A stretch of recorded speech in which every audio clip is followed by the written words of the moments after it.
Welcome to our channel पर नए हैं तो प्लीज़ चैनल को सब्सक्राइब करें। इस वीडियो में आपको 68 बीपीएससी के लिए टेस्ट सीरीज चलाया जा रहा है। जो आज का टॉपिक है वो बौद्ध धर्म से संबंधित जितने भी क्वेश्चन हैं इस वीडियो में बताए जाएंगे, क्योंकि बौद्ध धर्म से बीपीएससी में हर साल एक क्वेश्चन पूछता ही है। तो चलिए वीडियो को शुरू करते हैं। जो भी लोग स्टूडेंट चैनल पर नए हैं चैनल सब्सक्राइब कर लीजिए। देखिए पहला क्वेश्चन क्या कर रहा है कि गौतम बुद्ध ने बोधगया में कब सर्वोच्च ज्ञान प्राप्ति किया था। यानी गौतम बुद्ध कहाँ पे, बोध गया में ही उनको ज्ञान की प्राप्ति हुआ था। यहाँ ईस्वी पूछ रहा है तो ईस्वी याद रखिएगा 528 ईसा पूर्व। ठीक है, तो राइट आंसर कौन सा हो जाएगा, ऑप्शन डी। अगला क्वेश्चन देखते हैं कि बुद्ध का तात्पर्य है, तो बुद्ध किसे कहा जाता है, यही पूछ रहा है। तो बुद्ध किनको कहा जाता है, तो परबुद्ध व्यक्ति को। किनको, परबुद्ध व्यक्ति को बुद्ध कहा जाता है। तो राइट आंसर कौन सा हो जाएगा, ऑप्शन ई। अगला है कि निर्वाण का अर्थ क्या होता है, तो निर्वाण का अर्थ होता है समाप्त होना या बुझना। ठीक है, तो राइट आंसर कौन सा, ऑप्शन ई। अगला क्वेश्चन देखते हैं कि बौद्ध धर्म का मूल्य सिद्धांत है। बौद्ध धर्म का मूल्य सिद्धांत क्या है, ये बोल रहा है। तो बौद्ध धर्म का मूल्य सिद्धांत जो है वो प्रतित्यसमुत्पाद है। क्या है, प्रतित्यसमुत्पाद। राइट आंसर कौन सा हो जाएगा, ऑप्शन बी। अगला क्वेश्चन है कि बौद्ध धर्म के अनुसार जीवन का चरम लक्ष्य क्या है। तो बौद्ध धर्म में जीवन का चरम लक्ष्य क्या था, तो याद रखना निर्वाण की प्राप्ति करना, जीवन मरण चक्र से मुक्ति पाना और मोक्ष मिलना, ये तीनों था। तो राइट आंसर कौन सा हो जाएगा, ऑप्शन डी। अगला क्वेश्चन छठा है, देखते हैं 6 नंबर क्वेश्चन क्या कर रहा है। 6 नंबर, बुद्ध के अनुसार दुख निरोध गामिनी प्रतिपदा है। तो बुद्ध के अनुसार दुख निरोध गामिनी प्रतिपदा, इसके लिए अष्टांगिक मार्ग दिया गया था। क्या, अष्टांगिक मार्ग। राइट आंसर कौन सा हो जाएगा, ऑप्शन ई। अगला क्वेश्चन है कि गौतम बुद्ध अथवा सिद्धार्थ कितने वर्ष की आयु में सर्वोच्च ज्ञान प्राप्त कर बुद्ध बने थे। तो क्या बोला कि गौतम बुद्ध उनका पहले नाम सिद्धार्थ था। बोला कितने वर्ष की आयु में सर्वोच्च ज्ञान प्राप्त करने के बाद ये बुद्ध बने थे, तो 35 वर्ष की आयु था। तो राइट आंसर कौन सा हो जाएगा, ऑप्शन सी। अगला क्वेश्चन देखते हैं कि गौतम अथवा सिद्धार्थ का जन्म कब कपिल वस्तु के लुम्बिनी में हुआ था। यहाँ 2 क्वेश्चन बन रहा है। गौतम का जन्म कहाँ हुआ था, गौतम बुद्ध का जो जन्म हुआ था कपिल वस्तु के लुम्बिनी में हुआ था। और पूछ रहा है यहाँ पे ईस्वी पूछ रहा है, तो याद रखिएगा 563 ईसा पूर्व। राइट आंसर कौन सा हो जाएगा, ऑप्शन सी। अगला क्वेश्चन देखते हैं कि गौतम अथवा सिद्धार्थ का लालन पालन किसने किया था। तो गौतम बुद्ध का लालन पालन किसने किया था बाबू, उसकी मौसी जो थी प्रजापति गौतमी ने किया था। तो राइट आंसर कौन सा हो जाएगा, ऑप्शन सी। अगला क्वेश्चन देखिए, गौतम अथवा सिद्धार्थ का गृह त्याग कहलाता है। तो गृह त्याग क्या कहलाता है, ये बोल रहा है। तो याद रखिएगा क्या कहलाता है, तो महाभिनिष्क्रमण कहलाता है। क्या, गृह त्याग क्या कहलाता है, महाभिनिष्क्रमण। Right answer option A. अगला क्वेश्चन जो दिया हुआ है थोड़ा बड़ा क्वेश्चन है,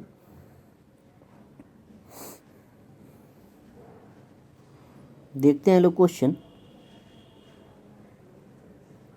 क्वेश्चन दिया हुआ है कि दिव्य ज्ञान प्राप्ति के बाद बुद्ध ने सारनाथ में 5 शिष्यों को धर्मोपदेश दिए थे और इसी के साथ बौद्ध धर्म की स्थापना 528 ईसा पूर्व। बौद्ध परंपरा में इसे क्या कहा जाता है। जब बौद्ध धर्म में जो गौतम बुद्ध थे ज्ञान प्राप्ति के बाद अपना पहला उपदेश जो दिए थे वो सारनाथ में अपने 5 दोस्तों को दिए थे। बोला कि इसके साथ ही बौद्ध धर्म की स्थापना 528 ईसा पूर्व हुआ। और बौद्ध परंपरा में इसे क्या कहा जाता है, ये क्वेश्चन है। तो याद रखिएगा बौद्ध परंपरा में इसे धर्म चक्र परिवर्तन कहा जाता है। क्या कहा जाता है, धर्म चक्र परिवर्तन। Right answer option B. अगला क्वेश्चन देखते हैं कि बिहार का बौद्धकालीन गणराज्यों का विस्तृत वर्णन किस बौद्ध ग्रंथ में है। क्या बोल रहा है कि बिहार के बौद्धकालीन गणराज्य जो थे उसका विस्तृत वर्णन किस बौद्ध ग्रंथ में किया गया है। तो ये अंगुत्तर निकाय में किया गया। किसमें, अंगुत्तर निकाय। Right answer option A. अगला क्वेश्चन है कि बौद्धकालीन मगध सम्राट बिंबिसार 12 नयूत यानी 1,20,000 प्रजाजनों के साथ राजगृह में लट्ठीवन उद्यान में बुद्ध के अनुयायी बने थे और इसका उल्लेख किस बौद्ध ग्रंथ में किया गया है। मगध सम्राट थे बिंबिसार, बोला कि 1,20,000 प्रजाजनों के साथ राजगृह में ये बुद्ध के अनुयायी बने थे और इसका उल्लेख बौद्ध के किस ग्रंथ में किया गया है, ये पूछ रहा है। तो याद रखिएगा विनय पिटक में किया गया। किसमें, विनय पिटक। राइट आंसर कौन सा हो जाएगा, ऑप्शन ई। अगला क्वेश्चन है कि बुद्ध के समकालीन मगध सम्राट बिंबिसार कितने हजार ग्राम का अधिपति थे। तो याद रखिएगा बुद्ध के समकालीन थे कौन, बिंबिसार। और बोल रहा कि कितने हजार ग्राम के ये अधिपति थे। तो याद रखिएगा ये 80,000 ग्राम के। कितने, 80,000। राइट आंसर कौन सा हो जाएगा, ऑप्शन डी। अगला क्वेश्चन देखते हैं कि बौद्धकालीन मगध की चर्चा है। तो बौद्धकालीन मगध की चर्चा कहाँ है, तो अथर्ववेद में भी है, पुराण में भी है और बौद्ध ग्रंथ में भी। तो राइट आंसर कौन सा हो जाएगा, उपयुक्त सभी। अगला क्वेश्चन दिया हुआ कि राजगृह, नगर, पांडव और गिज्झरकूट, वेभार और इसिगिली और वेपुल आदि 5 पहाड़ी से घिरे होने के कारण बौद्ध काल में ग्रीवर्ज कहलाता था। और इसका उल्लेख किस बौद्ध ग्रंथ में किया गया? यानी ग्रीवर्ज कहलाता था ये 5 गो जो पहाड़ी था, इससे घिरे होने के कारण इसे राजगृह नगर को कहा जाता था ग्रीवर्ज। और इसका उल्लेख बौद्ध ग्रंथ में किस बौद्ध ग्रंथ में किया गया है? तो याद रखिएगा वो बौद्ध ग्रंथ पूछ रहा है। तो बौद्ध ग्रंथ जो था वो सुत्त निपात था और अट्ठ कथा। राइट आंसर कौन सा हो जाएगा? Option A. अगला क्वेश्चन देखते हैं कि बौद्ध धर्म के सबसे प्रमुख विशेषता जिसने इसके प्रचार में सहायता प्रदान की थी। तो ये बौद्ध धर्म के सबसे जो प्रमुख विशेषता थी, जो उसके प्रचार में सहायता किया था, वो विशेषता थी बाबू लोक भाषा का प्रयोग किए थे लोग। किस भाषा का? लोक भाषा। Right answer option C. अगला क्वेश्चन है गौतम बुद्ध वैशाली प्रवास कहाँ किया था? गौतम बुद्ध ने वैशाली में प्रवास कहाँ किया था ये पूछ रहा है। तो कहाँ पे किए थे बाबू? तो राइट आंसर कौन सा हो जाएगा? वो ऑप्शन लुग्राम दिया हुआ है, लुग्राम। राइट आंसर कौन सा हो जाएगा? Option C. अगला क्वेश्चन देखते हैं। अगला क्वेश्चन कह रहा है कि बौद्ध भिक्षु अमरपाली ने एक कविता अपनी वृद्धावस्था और बुद्ध के सत्य वचनों के प्रतिपादन करती हुई लिखी है और यह कविता किस पुस्तक में संग्रहित है? किसके बारे में है? अमरपाली जो थी ये बौद्ध भिक्षुनी थी। बोला कि एक कविता अपने वृद्ध अवस्था, यानी जब वो उसकी उम्र ढल रही थी तो वृद्ध अवस्था और बुद्ध के सत्य वचन के प्रतिपादन करते हुए लिखी थी। और बोला कि यह कविता किस पुस्तक में संग्रहित किया गया है? पुस्तक का नाम पूछ रहा है। तो पुस्तक जो है वो थेरी गाथा में। किसमें? Theri Gatha. Right answer option E. अगला क्वेश्चन देखते हैं। अगला क्वेश्चन क्या कर रहा है कि बौद्ध ग्रंथ शतपथ ब्राह्मण, विनय पिटक आदि की रचना कहाँ हुई थी? तो बौद्ध ग्रंथ है शतपथ ब्राह्मण, विनय पिटक आदि की रचना कहाँ हुई थी ये पूछ रहा है। तो याद रखिएगा ये बिहार में ही हुआ था। तो राइट आंसर कौन सा हो जाएगा? Option B. अगला क्वेश्चन है कि गंडक नदी का उल्लेख किस बौद्ध ग्रंथ में हुआ है? किस नदी के बारे में? गंडक नदी के बारे में किस बौद्ध ग्रंथ में इसका उल्लेख किया गया है? तो याद रखिएगा ये शतपथ ब्राह्मण में ही। किसमें? शतपथ ब्राह्मण। राइट आंसर कौन सा हो जाएगा? Option E.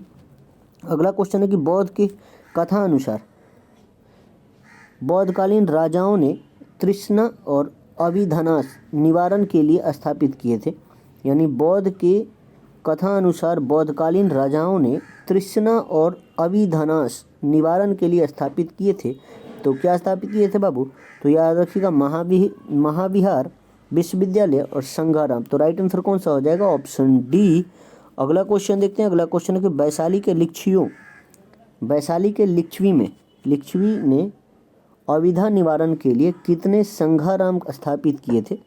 ये बहुत अच्छा क्वेश्चन है। तो याद रखिएगा कितने किए थे? तो 7,707। ठीक है। तो राइट आंसर कौन सा हो जाएगा? Option C.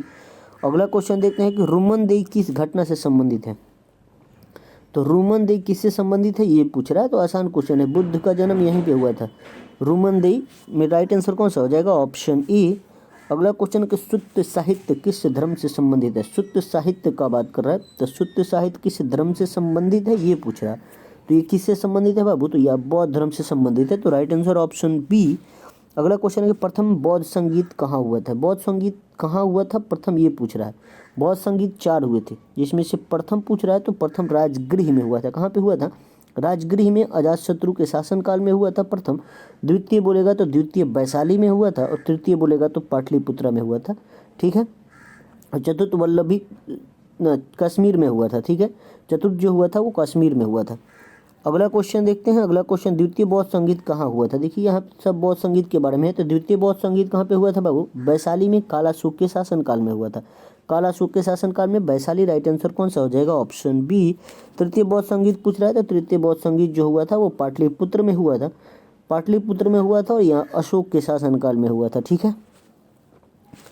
अगला क्वेश्चन है कि प्रथम बौद्ध संगीत मगध सम्राट अजातशत्रु के शासनकाल में राजगृह में सप्तवर्णी गुफा में हुई थी और इस बौद्ध संगीत के पश्चात किस बौद्ध ग्रंथ की रचना हुआ था?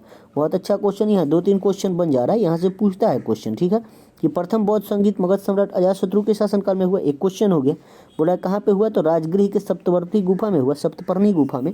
बोला कि इस बौद्ध संगीत के पश्चात किस बौद्ध ग्रंथ की रचना हुआ था ये पूछ रहा है। तो याद रखिएगा प्रथम बौद्ध संगीत के बाद जो रचना हुआ था वो सुत्त और विनय पिटक का। ठीक है। सुत्त पिटक और विनय पिटक। राइट आंसर क्या हो जाएगा? Option A. अगला क्वेश्चन देखते हैं कि तृतीय बौद्ध संगीत अशोक के शासन में, तृतीय बौद्ध संगीत किसके शासन में? अशोक के शासन में, पाटलिपुत्र में। अशोकाराम बिहार में आयोजित हुआ था और इस आयोजन की अध्यक्षता किसने किया था? अध्यक्षता भी पूछता है, तो याद रखिएगा जो तृतीय बौद्ध संगीत हुआ था वो अशोक के शासनकाल में, और बोल रहा है कि इसकी अध्यक्षता किसने किया था? तो याद रखिएगा इसका जो अध्यक्षता किया था वो किए थे आपको तिस से किया था। कौन? तिस से। राइट आंसर कौन सा हो जाएगा? Option C. इसका पूरा नाम क्या है ये आप लोग कमेंट बॉक्स में जरूर बताइएगा, ठीक है। अगला क्वेश्चन देखते हैं। अगला क्वेश्चन क्या कह रहा है? अगला क्वेश्चन है कि पाटलिपुत्र में हुई तृतीय बौद्ध संगीत के पश्चात किस बौद्ध ग्रंथ की रचना हुआ था? तो पाटलिपुत्र में तृतीय बौद्ध संगीत हुआ था अशोक के शासनकाल में। बोल रहा है कि उसके बाद किस बौद्ध ग्रंथ की रचना किया गया था, ये क्वेश्चन है। तो याद रखिएगा अभिधम्म पिटक का। किसका? तृतीय बौद्ध संगीत के बाद अभिधम्म पिटक। राइट आंसर कौन सा हो जाएगा? Option A. अगला क्वेश्चन कि बौद्ध संघ में स्त्रियों के प्रवेश की अनुमति बुद्ध द्वारा कहाँ पर दी गई थी? बहुत अच्छा क्वेश्चन है। बौद्ध संघ में पहले स्त्रियों की अनुमति नहीं थी, लेकिन बोला कि स्त्रियों की प्रवेश की अनुमति बुद्ध द्वारा कहाँ पे दिया गया था? तो याद रखिएगा वो वैशाली में। कहाँ पे? वैशाली। राइट आंसर कौन सा हो जाएगा? Option D. अगला क्वेश्चन है गौतम बुद्ध की शिक्षाएं सर्वप्रथम संकलित की गई। तो गौतम बुद्ध की जो शिक्षाएं हैं सर्वप्रथम कहाँ पे संकलित की गई है ये पूछ रहा है। तो वो त्रिपिटक में। किस पे? त्रिपिटक। राइट आंसर कौन सा हो जाएगा? Option A. अगला क्वेश्चन है कि बौद्ध दर्शन के अनुसार कारण एवं कार्य के सिद्धांत को इस प्रकार जाना जाता है। तो बौद्ध दर्शन के अनुसार कारण और कार्य के सिद्धांत को इस प्रकार जाना जाता है। तो क्या क्या जाना जाता है बाबू? तो याद रखिएगा वो प्रतितस्य मुत्तपाद। ठीक है। तो राइट आंसर कौन सा हो जाएगा? Option C. अगला क्वेश्चन है कि बौद्ध धर्म का हीनयान संप्रदाय विश्वास करता है। बौद्ध धर्म में महायान हीनयान दो शाखा थी। तो जो हीनयान संप्रदाय थे वो किस पर विश्वास करते थे इसके बारे में पूछ रहा है। तो हीन मानने वाले जो थे वो गौतम बुद्ध एक महामानव है और अवतार नहीं, ये इस पर विश्वास करते थे। तो राइट आंसर कौन सा हो जाएगा? Option A. अगला क्वेश्चन है किस बौद्ध ग्रंथ ने संघ जीवन के नियम प्राप्त होते हैं? तो किस बौद्ध ग्रंथ में संघ जीवन के नियम प्राप्त होते हैं ये पूछ रहा है। तो याद रखिएगा वो बौद्ध ग्रंथ विनय पिटक है। किसमें? विनय पिटक में। राइट आंसर कौन सा हो जाएगा? Option C. अगला क्वेश्चन है कि बौद्धकालीन अभिलेख किस भाषा में लिखे गए हैं? तो बौद्धकालीन जितने भी अभिलेख मिले हैं वो लगभग जो भाषा है ना उनका पाली भाषा था। कौन सा था? पाली भाषा। Right answer option B. अगला क्वेश्चन है कि वैशाली में हुए द्वितीय बौद्ध संगीत के पश्चात बौद्ध संघ विभक्त हो गया था। तो जो द्वितीय बौद्ध संगीत हुआ था वो वैशाली में कालाशोक के शासनकाल में। बोला कि उसके पश्चात बौद्ध संघ जो अलग हुआ था विभक्त हो गया था, इसके बारे में पूछ रहा है। तो याद रखिएगा बौद्ध संघ जो विभक्त हुआ था वो बाबू वो महासंघिक में। किसमें? महासंघिक। राइट आंसर कौन सा हो जाएगा? Option C B. अगला क्वेश्चन है कि बौद्ध धर्म की किस शाखा में अनात्म सिद्धांत एवं पुद्गल को मान्यता दी गई थी? बौद्ध धर्म की किस शाखा में अनात्म सिद्धांत एवं पुद्गल को मान्यता दिया गया था ये पूछ रहा है। तो याद रखिएगा वो सर्वसितक में। किसमें? सर्वसितक। राइट आंसर कौन सा हो जाएगा? Option A. अगला क्वेश्चन है कि बुद्ध के अनुसार निम्नलिखित में से किसने निर्वाण की प्राप्ति होती है? क्या बोला कि बुद्ध के अनुसार निम्नलिखित में से किससे निर्वाण की प्राप्ति होती है ये पूछ रहा है। तो याद रखिएगा अष्टांगिक मार्ग के अनुपालन से। अष्टांगिक मार्ग दिए थे बुद्ध ने और इसी के मतलब अनुपालन कीजिएगा तो आपको निर्वाण की प्राप्ति हो जाएगी। अष्टांगिक मार्ग का अनुपालन करने से आपको निर्वाण की प्राप्ति हो जाएगी। अगला क्वेश्चन है कि अष्टांगिक मार्ग का संकल्पना अंग है। अष्टांगिक मार्ग की संकल्पना अंग है ये पूछ रहा है। तो याद रखिएगा धर्म परिवर्तन सूत्र के विषय वस्तु का। ठीक है। तो राइट आंसर ऑप्शन डी। अगला क्वेश्चन है कि न्याय शास्त्र से संबंधित ग्रंथ तत्व चिंतामणि की रचना कहाँ हुई थी? तो न्याय शास्त्र से संबंधित है ये ग्रंथ। तत्व चिंतामणि किससे संबंधित है? तो न्याय शास्त्र से संबंधित है।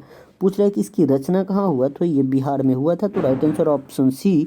अगला क्वेश्चन है कि बौद्धकालीन बिहार के गाँवों के समूह कहा जाता है। तो बौद्धकालीन जो बिहार के गांव है उसके समूह को क्या कहा जाता है? तो आपन कहा जाता है। क्या? आपन। Right answer option A. अगला क्वेश्चन है कि बौद्धकालीन बिहार के कितने प्रकार के शिल्प प्रचलित थे? तो बौद्धकालीन बिहार में कितने प्रकार के शिल्प प्रचलित थे? तो याद रखिएगा 25 प्रकार के। कितने? 25 प्रकार। Right answer option D. अगला क्वेश्चन है कि बुद्ध ने विवाह योग्य बालिकों को किस प्रकार का उपदेश दिया था? तो बुद्ध जो थे वो विवाह योग्य जो बालिका थी उसको किस प्रकार के उपदेश दिए थे? वो शिल्पी बनने का। किसका? शिल्पी बनने का। राइट आंसर ऑप्शन ए। आज का जो अंतिम क्वेश्चन है वो है कि बुद्ध के समय बिहार में बैलों की जोड़ी कितने कहापन यानी प्रचलित मुद्रा में मिलता था? तो याद रखिएगा जो बैलों की जोड़ी थी वो कितने प्रचलित मुद्रा में मिलता था ये पूछ रहा है। तो याद रखिएगा 24, कितने 24 कहापन, यानी मुद्रा जो था प्रचलित कहापन था और 24 कहापन में बैलों की जोड़ी मिलता था। तो राइट आंसर ऑप्शन डी। आज के लिए इतना ही, कल के वीडियो में आपको जैन धर्म से संबंधित क्वेश्चन बताए जाएंगे। जय हिंद, जय भारत।